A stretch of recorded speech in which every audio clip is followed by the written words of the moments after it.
అలనాటి సినీ హీరోయిన్ మాధవి గారు 'మాతృదేవోభవ', 'దొంగ మొగుడు', 'ఖైదీ', 'ఇంట్లో రామయ్య', 'వీధిలో కృష్ణయ్య', 'బందిపోటు సింహం' వంటి సినిమాల్లో నటించారు.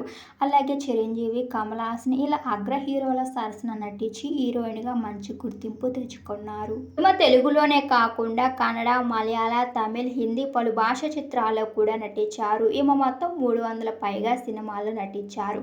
మాధవి గారు 1994 ఫిబ్రవరి 14న వ్యాపారవేత్త రాల్ఫ్ శర్మను పెళ్లి చేసుకున్నారు. వీరికి 3 కుమార్తెలు.